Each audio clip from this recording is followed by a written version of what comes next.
그런 이유들 때문에 문제가 어제 오늘 35만 명입니다.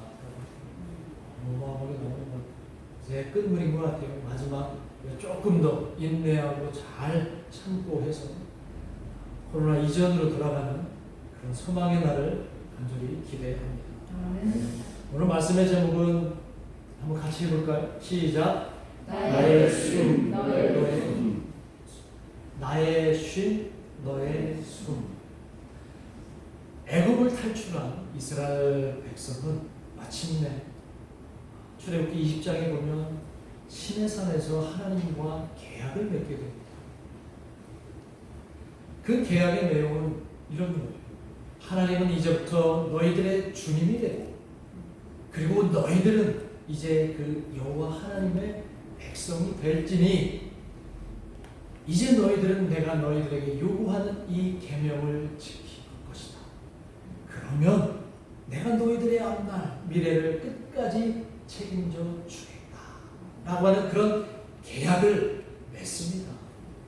이 출애굽기 20장의 이 시내산 계약이 얼마나 중요한가는 오늘날 예수님을 믿고 있는 우리에게도 이 중요한 내용이 되고 있죠. 자, 출애굽기 20장의 시내산 계약의 핵심된 그 계약의 내용이 뭐예요? 한마디로 얘기하면 뭐예요? 십계명이죠. 십계명. 하나님 이스라엘 백성을 향해서 내려주신 그 십계명이라는 거예요. 이제 예수님 믿는 우리 모든 사람들에게도 유효한 그 십계명이라는 거죠. 그러나 그 십계명을 우리는 요즘 많이 중요하게 여기지 않는 시대에 살고 있습니다. 이 십계명의 의미가 많이 퇴색해 있는, 그리고 의미도 희미해져 있는 그런 시대에 우리가 살아가고 있습니다. 자, 그런 의미에서 우리 한번 십계명을 여러분 다 기억하고 계시죠? 다 기억하지 못하실까 봐 제가 친절하게 앞에다가 해놨으니까 우리 한번 십계명을 다시 한번 기억하며 한번 외쳐보겠습니다. 첫 번째, 시작. 나 외에 다른 신을 두지 말라. 두 번째, 너를 위해 우상을 만들지 말라. 세 번째, 여호와의 이름을 망령되이 부르지 말라. 네 번째, 안식일을 거룩하게 지켜라. 다섯 번째, 내 부모를 공경하라. 여섯 번째, 살인하지 말라. 일곱 번째, 간음하지 말라. 여덟 번째, 도둑질하지 말라. 아홉 번째, 이웃의 거짓 증거하지 말라. 열 번째, 내 이웃의 집을 탐하지 말라. 이 십계명 여러분 다 알고 계시지요? 이 십계명은 이스라엘 백성들이 점차 확대하고 확장시켜서 예수님 당시에 이 유대인들의 이 십계명은 율법으로 변하고, 그 율법 몇 개로 확장되었어요? 기억나세요? 수업 시간에 많이 들어봤죠? 618개의 조문으로 이 율법 십계명이 확장되었던 것을 여러분들이 들어보셨을 거예요. 자, 이제 신약으로 한번 넘어가 보겠습니다. 마가복음 12장에 보면 한 율법사가 예수님을 찾아와서 이렇게 묻습니다. 예수님, 선생이여, 하나님이 주신 모든 계명 618개 그 모든 계명 중에서 가장 으뜸이 무엇입니까? 라고 묻습니다. 이때 예수님께서 그 율법사에게 뭐라고 대답하시냐면, 첫째는 내 마음을 다하고 목숨을 다하고 뜻을 다하고 힘을 다하여 오직 한 분이신 하나님을 사랑하라 하신 것이요. 둘째는 내 이웃을 내 자신과 같이 사랑하는 것이다. 그러면서 마지막으로 이보다 더 큰 계명은 없느니라 라고 그 십계명, 거기에서 파생된 618개의 율법을 이렇게 두 계명, 큰 계명으로 함축해서 말씀하시는 내용이 마가복음 12장입니다. 자, 예수님은 그 십계명을 두 개의 카테고리로 나누신 거예요. 두 개의 범주로 나눈 거예요. 자, 우리가 그걸 굳이 편의상 구분하자면 첫 번째 계명부터 세 번째 계명, 십계명 한번 띄워주세요. 첫 번째 계명에부터 세 번째 계명을 하나님을 사랑하는 계명, 하나님만 사랑하라고 하는 계명이고, 그 다음에 5번째 계명에서 10번째 계명은 내 이웃을 내 몸처럼 사랑하라 라고 하는 이 카테고리로 예수님이 나누신 거예요. 어떻게 보면 이해가 되시죠? 첫 번째에서 세 번째, 5번째에서 10번째 계명을 하나님을 사랑, 이웃 사랑으로 나눴어요. 자, 그런데 한번 10계명을 보면 유독 한 계명이 눈에 들어옵니다. 어떤 계명이 눈에 들어오죠? 바로 4번째 계명인 이 안식일 계명이에요. 이 안식일 계명. 왜 이 계명이 하나님 사랑과 이웃 사랑의 그 범주 가운데 놓여 있는 것입니다. 오늘 이것을 저와 여러분이 한번 나눠보려고 합니다.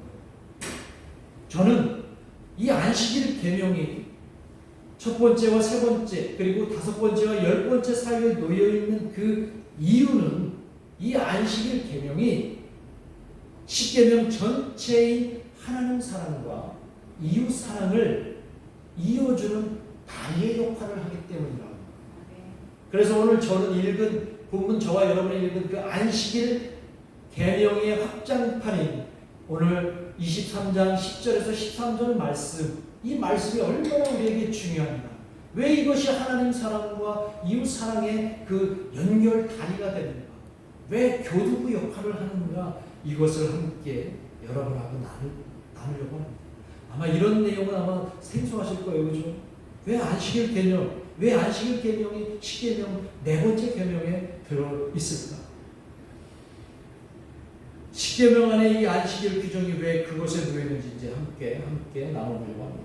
우리는 그동안 안식일 계명, 안식일을 지켜라 라고 하는 이 계명에 대해서 사실 맞는 말씀이긴 하지만 왠지 그렇게 중요하게 다 와닿지 않은 것으로 여겨왔던 게 솔직히 사실이에요.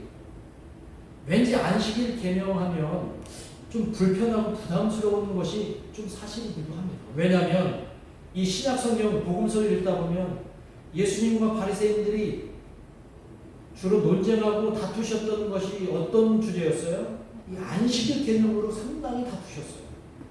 이 유대인들은 안식일을 굉장히 강조하고 중요하게 여겼는데 예수님은 그 안식일 개념을 깨트리는 경우가 많았어요. 그래서 지방 그 논쟁을 일삼았던 그 안식일 논쟁에 대해서 우리는 좀 안식일 개념? 조금 뭔가 불편한 그런 느낌이 들었었어요. 왜냐하면 이 유대교 지도자들이 이 안식일법으로 이스라엘 백성들을 얼마나 괴롭혔습니까? 그들의 삶을 옥죄고 강요하고 억압했던 것이 이 안식일법이었으니까요. 그래서 아마 그런 부정적인 이미지가 여전히 우리에게 조금 남아있는 것 같아요. 오늘날 현대인들도 이 안식일 계명을 이 주일 성수의 어떤 그 논리적 근거로 받아들이는 것 같아요. 그래서 안식일을 지켜라 하면 주일을 꼭 성수해야 된다, 이런 마음으로 뭔가 부담스럽게 한 측면이 있지 않을까. 그러나 오늘 저와 여러분이 읽은 이 안식일 계명에 대한 내용은 그런 차원으로 접근하는 내용이 아니라는 거예요. 주일 성수의 어떤 논리적 근거나 예수님과 유대인들이 논쟁벌였던 그런 안식일 차원의 개념이 아니라 어쩌면 오늘 이 안식일 개념은 우리 신앙의 출발이자 어쩌면 안식일 우리 신앙의 끝이 되는 것이 이 안식일 계명에 담겨 있다라고 저는 봐야 된다고 합니다. 하나님의 이 놀라운 뜻이 담겨 있는 계명이 바로 안식일 계명인 것을 여러분들이 믿으시기를 주님의 이름으로 축원합니다. 출애굽기와 신명기에 보면 이 안식일 계명이 굉장히 중요하게 다뤄지고 있는데 그 안식일 계명으로 인해서 하나님을 하나님 되게 하고 또 인간을 위한 하나님의 사랑이 담겨있는 그 계명인 것을 여러분들과 제가 깨닫게 됩니다. 이제 오늘 저와 여러분이 읽은 출애굽기 23장 10절에서 13절에 있는 이 말씀 10계명 4번째 계명인 이 안식일 규정이 오늘 저와 여러분이 읽은 이 부분은 확장된 계명이에요. 안식의 개념이 확장된 개념입니다. 그래서 오늘 본문을 한번 같이 나눠보게 될 텐데요.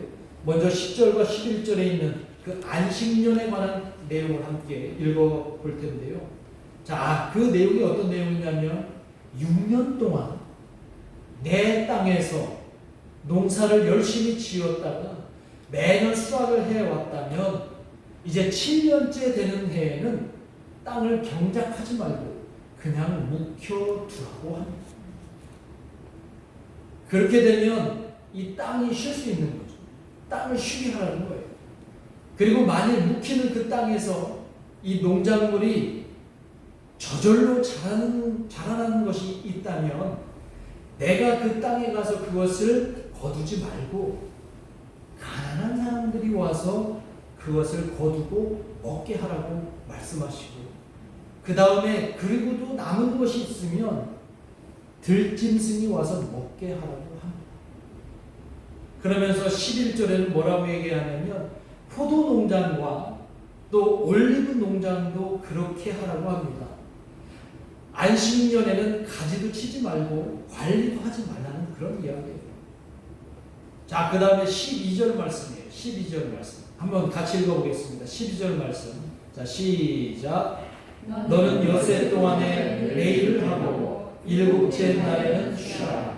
내 소와 나귀가 쉴 것이며 내 여종의 자식과 나그네가 술을 흘리라. 엿새 동안 열심히 일했으면 제7일 일곱째 날에는 반드시 쉬라는 거예요. 그래야 누가 쉴 수 있다는 겁니까? 너의 소와 나귀가 쉴 수 있고 너의 여종과 그의 자식이 쉴 수 있을 뿐만 아니라, 그리고 중요한 겁니다.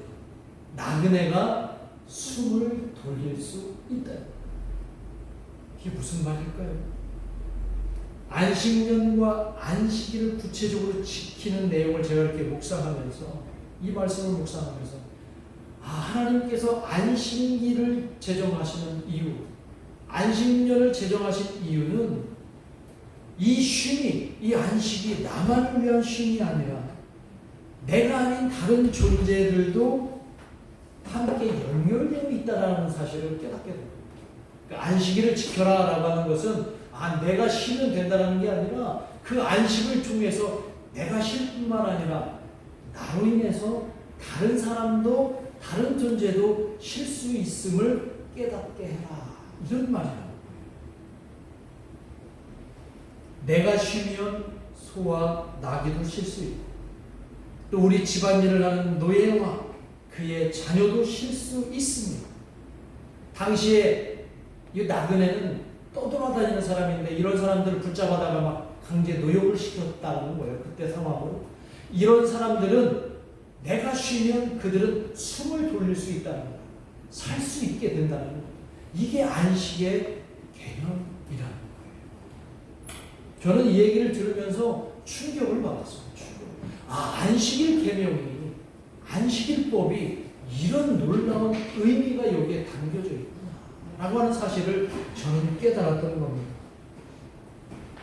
반대로 내가 쉬지 않고 내 욕심을 부리기 위해서 일을 한다면 나뿐만 아니라 나와 연결된 모든 존재는 일해야 되고 그들의 삶도 또한 고단하게 될 것이라는 이 얘기를 합니다. 그런 삶에서 하나님을 어떻게 찬양할 수 있겠습니까? 그런 고단하고 힘든 삶 속에서 어떻게 하나님을 예배할 수 있겠습니까?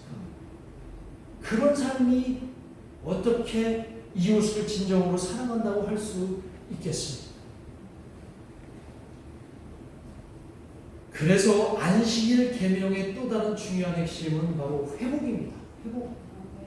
우리의 고단한 삶, 우리의 일에 중독되어서 살아가는 그 삶이 이 안식일을 통해서 회복되는 순간이 바로 안식일이라는 거예요.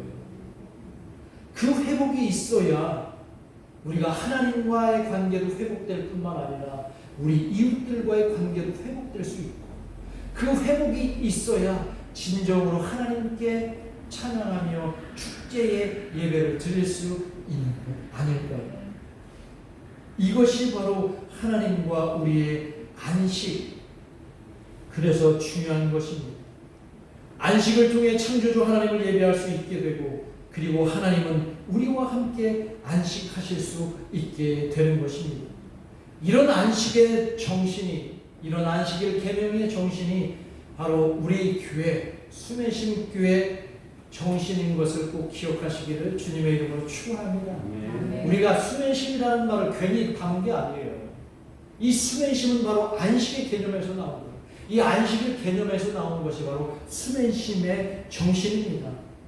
그래서 수매심은 하나님의 모든 계명을 이어주는 이 안식일의 정신이고, 그 정신은 하나님을 사랑하게 하고 그리고 이웃을 내 몸처럼 사랑하게 하는 것이 바로 숨 앤 쉼, 그리고 안식의 정신이라는 것이지.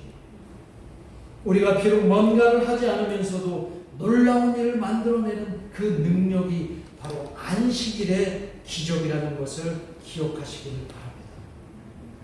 사람들이요, 교회가 아무것도 하지 않으면 게으르다고 손가락질합니다. 교회가 아무것도 하지 않으면, 교회가 분주하게 바쁘게 돌아가지 않으면 왜 저 교회는 왜 일하지 않느냐고, 왜 분주하게 노력하지 않느냐고 그렇게 막 다부칩니다. 그런데 여러분 각자가 교회임을 여러분들이 깨닫는다. 여러분의 일주일 내내 삶 속에서, 세상 속에서 여러분들의 사역을 얼마나 열심히 살아왔는지 여러분들은 아실 겁니다. 그렇다면 주일 하루만이라도 진정한 쉼이 있고 진정한 안식이 있는 그날이 되어야 되지 않겠습니까? 그런데 교회 와서도 주일날 왜 일하지 않느냐고, 왜 주방 봉사하지 않느냐고, 왜 이렇게 열심히 교회 청소하지 않느냐고 그렇게 일을 시키려고 막 부단히 일하지 않으면 그 교회는 게으른 교회라고 얘기합니다. 비록 뭔가를 하지 않으면서도 놀라운 일을 만들어내는 것이 안식의 놀라운 힘인 것을 기억하시기를 바랍니다. 사람들이 왜 무엇을 위해서 그렇게 달려갈 거예요? 왜 교회가 그렇게 무엇을 위해서 달려가는 것일까요? 건물을 더 크게 짓기 위해서인가요? 아니면 성도 숫자 더 많이 늘리기 위해서인가요? 아니면 많은 재정을 확보하기 위해서 그렇게 열심히 달려가고 일해야 되는 것인가요? 일하지 않으면 먹지도 말라는 그 말을 우리가 마음속에 깊이 새겨야 되기 때문인가요? 그 말들로 인해서 어쩌면 우리의 쉼을 방해받고 있는지도 모른다는 거예요. 교회도 성과주의에 빠져있고 능력주의에 빠져있고 결과주의에 빠져있는 오늘날 이 현실, 이런 구호로 더 많이 일하고 더 많이 일하라고 다그치고 있다는 거예요. 그럼 언제 쉬어요? 언제? 일주일 내내 이 고된 세상 속에서 살아온 여러분들에게 또 일하라고 얘기하면 여러분들과 저는 언제 쉰다는 거예요?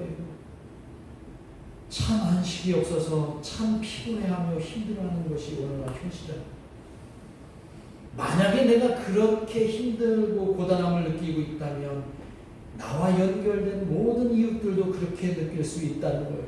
아마 자연도 아주 힘들어할 것입니다. 그래서 우리에게 안식이 필요합니다. 안식으로 다시 숨을 쉴 수 있어야 합니다. 제가 여러분에게 드리는 말씀의 요지를 오해하면 안 돼요. 그래서 일하지 않아도 된다는 뜻이 아닙니다. 열심히 일을 하면서 열심히 또 일을 했다면 반드시 뭘 하라는 거예요? 안식하라는 거예요. 안식해야 한다는 것입니다. 왜요? 우리는 하나님을 보면서 배워야 합니다. 하나님이 이 세상을 창조하실 때 엿새 동안 얼마나 열심히 일하셨는지 우리는 기억합니다. 그렇죠? 말씀을 통해서 창세기에 잘 나와 있으니까요. 여러분, 세상 창조하는 일이 쉬울까요? 어려울까요? 엄청 어려우셨을 거 아니에요? 하나님이 세상 창조하기 위해서 얼마나 힘들고 고단하셨을까요? 그런데 마지막 날 하나님은 모든 것을 다 마치시고 제 7일 날 뭐 하셨어요? 쉬셨어요. 하나님이 쉬셨습니다. 세상 창조를 마치신 후에 쉬셨어요. 하나님이 정말 쉼이 필요하신 존재일까요? 하나님이? 쉼이 필요 없는 존재이신 하나님이 왜 마지막 날 굳이 쉬셨을까요? 하나님이 쉬셔야 세상이 숨을 쉴 수 있기 때문입니다. 하나님이 쉬셔야 세상의 모든 존재들이 숨을 쉴 수 있기 때문이라는 거예요.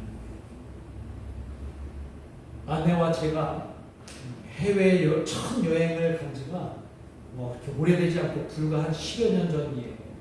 뭐 그 전에 그것보다 훨씬 전에 여러분이 해외여행 다녀오신 분들도 있겠지만, 그 전에는 저는 이 사역 핑계대고 사역이 바쁜데 무슨 해외여행이냐고 언감생심 말도 안 된다고 그렇게 딱 잘라냈습니다. 사역하는데 바쁜데 솔직히는 돈도 없었고요. 부교육자 생활하는데 돈이 어디 있었겠어요. 그런데 어느 날 갑자기 쉼이 필요했어요. 우리 한번 그래 용기 내서 한번 해외여행 가보자. 용기 내서 너무나 고단하고 그러니까 한번 쉬는 요량으로 해외여행 가보자. 그러고서 큰 맘 먹고 해외여행 가기로 했습니다. 은행에 도움을 받아서 갔어요. 은행이 도와주더라고요. 할부해 줄 테니까 이 돈 갖고서 갖다 쓰라고. 그래서 할부 받아서 해외여행을 갔어요. 가서 여행하는 동안에 신세계가 열린 거예요. 그동안 사역하느라고 핑계대고 너무 바쁘게 살았던 우리 부부에게 한번 해외여행 쉼을 위해서 가보니까 신세계가 열린 거예요. 우리 아내는 그때 숨통이 트인다고 얘기해요. 야, 숨이 트일 정도로 좋다. 그리고 갔다 와서는 우리는 틈만 나면 가고 싶어하는 마음이 솟는 거예요. 쉬자. 쉼을 위해서 해외여행 한번 가보자. 그리고 해외여행 어떻게 해서든지 갈 수 있도록 막 하다가 코로나가 오고 그러니까 갈 수가 없으니까 어떻게 해요? 그래도 여행이라도 가보자 이런 마음을 새기고 있다는 거예요. 그러나 여러분 평생 일에 매인 사람들은 이런 용기 내기 쉽지가 않습니다. 그렇죠. 평생 동안 일 중독으로 살아온 사람들은 갑자기 쉬면 큰일 나는 것처럼 불안해합니다. 아유 어떻게 쉬어 우리가. 그리고 갑자기 쉬면 뭘 어떻게 해야 할지도 모릅니다. 왜 그럴까요? 제때 쉬어보지를 못해서 그래요. 이 쉬는 것에 익숙하지 못해서 그렇습니다. 쉼이 익숙하지 않아서 그럴지도 몰라요. 아마 그래서 하나님께서는 아예 쉼을 계명을 우리에게 주시는 것 아닐까. 10계명 중에 4번째 계명으로 안식일 계명을 우리에게 주신 것은 아닐까. 너희들 보아하니까 욕심 때문에 쉬지 않고 계속 일할 것이 뻔하다. 더 많이, 더 크게, 더 많이 일하려고 막 살다 보면 그 욕심이 너희들을 삼키고 그 욕심이 결국 너희들을 사망으로 이끌어갈 것이니 이제 하나님이 강제적으로 너희들에게 쉼의 계명을 주신 것은 아닐까. 그런 생각이 들죠. 그래서 이 안식일의 계명은 우리 삶에, 우리 신앙에 너무나 중요한 하나님의 명령이라고 하는 것이죠. 그렇게라도 해야 욕심꾸러기인 인간을 쉬게 할 수 있으니까요. 그래야 그 쉴 때 하나님을 기억하니까. 그 쉴 때 이웃을 기억할 수 있으니까. 그 안식일에 하나님을 더욱 사랑하고 그 안식일에 이웃을 더 사랑할 수 있게 되니까 너희들은 제발 이 안식의 개념, 안식의 정신으로 꼭 살아갔으면 좋겠다고 말씀하시는 거예요. 안식을 위해서 내가 경작하지 않으면 땅도 쉴 수 있습니다. 사람도 또 자연도 쉴 수 있습니다. 그래서 은혜 속에 함께 더불어 살아갈 수 있습니다. 바로 이런 세상이 어떤 세상일까요? 하나님이 우리에게 허락하신 하나님의 나라가 아닐까요? 예수님이 우리에게 그토록 들려주셨던 하나님의 나라가 아닐까요?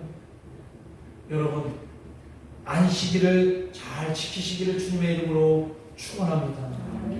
안식일 계명은 주일 성수의 개념보다도 더 큰 차원의 나와 타인의 숨을 돌리는 능력의 날인 것을 기억하시기를 바랍니다.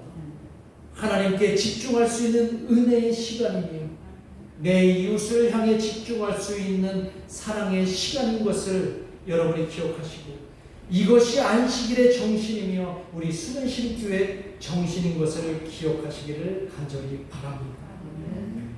이런 진정한 쉼에 대해서 예수님이 말씀하셨잖아요. 마태복음 11장 28절과 29절에서 분명히 이렇게 말씀하셨어요. 함께 같이 읽어봅니다. 시작. 수고하고 무거운 짐진 자들아 다 내게로 오라. 내가 너희를 쉬게 하리라. 나는 마음이 온유하고 겸손하니 나의 멍에를 메고 내게 배우라. 그리하면 너희 마음이 쉼을 얻으리니. 우리의 삶은 고단합니다. 각자의 멍에를 지고 살아가니까 너무나 고단합니다. 이런 무거운 짐을 지고 살아가시는 여러분, 예수님께로 가셔서 쉼을 누리시기를 축원합니다. 예수님께 가시면 예수님은 마음이 온유하시고 겸손하셔서 저와 여러분이 고된 삶 속에서 짊어진 그 멍에의 고통을 충분히 알고 계시기 때문에 29절에서 이렇게 말씀하시는 거예요. 나의 멍에를 배우라. 이 말은 나의 멍에를 너희도 함께 매자, 이런 말이에요. 이게 무슨 말입니까? 당시 팔레스타인의 문화에서는 멍에를 맬 때 노예가 멍에를 매기도 하고 가축이 멍에를 매기도 하는데 혼자 매지 않고 꼭 쌍으로 맵니다. 예수님께서 나의 멍에를 배우라, 이 얘기는 나의 멍에를 너도 함께 매자는 말이에요. 이 말은 나의 멍에를 예수님이 함께 매시겠다는 얘기고, 예수님이 지신 그 멍에를 내가 지겠다는 거예요. 혼자 매는 멍에보다 둘이 매는 멍에가 훨씬 가볍죠. 그런데 내가 매는 멍에를 누가 매신다는 거예요, 지금? 예수님이 혼자 다 매시니까 내 멍에는 어떻게 되는 거예요? 완전히 가벼워지고 내 마음은 그때부터 쉼을 얻게 돼요. 이게 십자가의 예수님의 죽음, 부활의 승리고 우리는 하나님 나라의 영원한 생명을 얻는 그 쉼의 안식, 그것이 진정으로 안식일 계명의 정신이라고 하는 것을 기억하시기를 간절히 바랍니다. 예수님이 나의 멍에까지 매셨기 때문에 이제 우리의 마음은 쉼을 얻을 수 있게 되는 것입니다.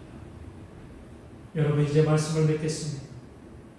오늘은 사순절 두 번째 주일, 이번 주간은 사순절 두 번째 주간입니다. 너의 멍에를, 나의 멍에를 우리 같이 매자라고 하셨던 그 예수님의 말씀, 나의 쉼이 너의 숨이 되며 안식일의 참 의미가 하나님을 사랑하고 이웃을 사랑하는 중요한 신앙의 원리가 된 것을 저와 여러분이 이번 한 주간에 깊이 깨닫고, 이번 한 주간 가장 편하고 가장 안식이 있는 그런 기쁨을 누리시는 한 주간이 되시기를 주님의